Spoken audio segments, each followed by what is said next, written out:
বাগান দুখন পাৰ হোৱা আজি হেৰি পকানো সেইখনে গাড়ী দিব লাগিব ঠাণ্ডা কৰি দিব লাগিব হ'লে সেইখনৰ হেৰি কৰি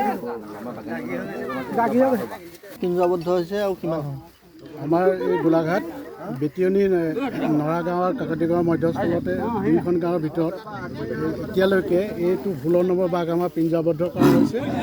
আমাৰ গাঁৱৰ ৰাইজে বহুত চেষ্টা কৰি পেলাই নি বাঘকেইটা ধৰা হৈছে আৰু বাঘ এই অঞ্চলত বহুতখিনি বাঘ আছে। আমি নিজৰ চকুৰে প্ৰত্যক্ষ কৰিছোঁ। ইয়াতকৈ ডাঙৰ বাঘ আছে, এইটো অলপ মধ্যমীয়া নাহৰফুটুকী বাঘ আৰু ডাঙৰ বাঘো ইয়াত আমাৰ নিজৰ হেৰি এই অঞ্চলতে বিচৰণ কৰি ফুৰিছে। আমাৰ ৰাইজে মুখামুখি হৈছে। যথেষ্ট আপোনালোক ভয়ত থাকিব বহুত ভয়ত থাকিবলগীয়া হৈছে। ৰাতি বিয়লি ওলাব নোৱাৰি, মুখাগ্ৰতে ওলায়। তাৰপিছতে আৰু আমি ইয়াতে আমাৰ চিতাবাঘৰো এটা আমাৰ বিচৰণ কৰি ফুৰিছে। গতিকে আমাৰ গোটেই এই নৰাগাঁও অঞ্চলটো ৰাইজ আতংকিত হৈ আছে এই বাঘৰ কাৰণে। বাঘখিনিৰ কাৰণে আমাৰ মানুহৰ কি হৈছে, এতিয়া ধান দোৱাত এতিয়া বিশেষ সমস্যা হৈছে। তাৰপিছতে আৰু সমস্যা হৈছে, মানুহ ৰখি ৰখি ধান দোৱাব পৰা হৈছে। বাহিৰৰ মানুহ আহি পেলাই ধান দোৱাততো নাহেই। গতিকে পাত ছিঙাটো বহুত অসুবিধা হৈছে। গোটেই মানুহে ৰখি ৰখি পাত ছিঙিবলগীয়া হৈছে। গতিকে আমাৰ এই অঞ্চলটো গোটেই মানে এটা মানে আতংকময় হৈ পৰিছে।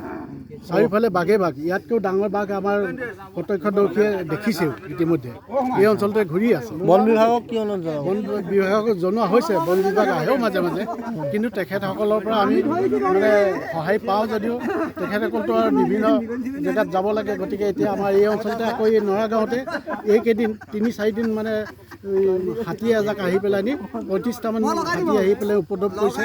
মোৰ নিজৰে 3 বিঘা মাটি খাই কালি আদায় কৰিলে, কেইবাটাও ভাঙিছে।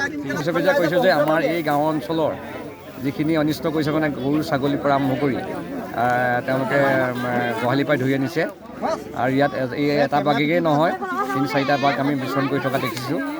দ্বিতীয় কথা হৈছে কি যে আমি এই বাঘৰ পৰা পৰিত্ৰাণৰ বাবে আমি ফৰেষ্ট ডিপাৰ্টমেণ্টৰ লগত যোগাযোগ কৰিছিলোঁ। তেওঁলোকে আমাক ইতিমধ্যে এই পিঞ্জৰা দিছে।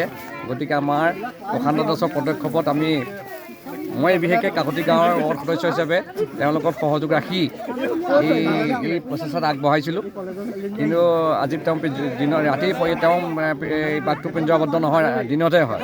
সেইকাৰণে দিনৰ ভাগত তেওঁ এই যিটো কৰ্মমুখী যিটো আঁচনি ল'লে, সেই আঁচনিৰ ভিত্তিত তেওঁ আজি হেৰি হৈছে, সাফল্য হৈছে। আৰু গতিকে আমি ইতিমধ্যে আমি ফৰেষ্ট ডিপাৰ্টমেণ্টৰ কণ্ট্ৰল ৰুমৰ লগত আমি যোগাযোগ কৰিছোঁ। তেওঁলোকে অলৰেডি তাৰমানে আমাৰ প্ৰতিশ্ৰুতি, যিহেতু আমাৰ লগতে আকৌ হাতী বাবাও আহিছে আমাৰ ইয়ালৈ। কি ক'ব আপুনি?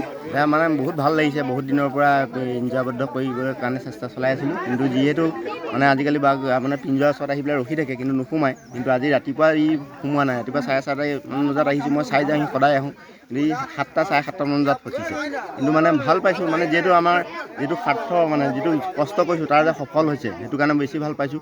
আৰু আছে ইয়াত এটা ক'লা বাঘ এটা আছে। বাকী যিটো ডাঙৰ এটা প্ৰকাণ্ড বাঘ আছে, সেই বাঘটো এতিয়ালৈকে ফচা নাই। সেই বাঘটো ফচিব বুলি হৈছে। মই বেছিকৈ লাগি আছিলোঁ ক'লা বাঘটোৰ লগত। সি ফচিব কিন্তু ইহে ফচিব। আৰু যেতিয়া বাঘ ইটো আহে যেতিয়া মানে হেৰি কৰি দিয়ে, হুলস্থুল কৰি দিয়ে, ইটো বাঘ আঁতৰি গুচি যায়।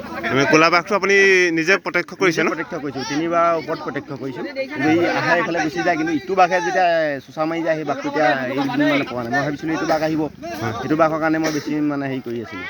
বাকীটো ইয়াত বাঘ ধৰি থকা হৈছে, বেলেগ বাঘ 16টা 15টা। এতিয়ালৈকে মানে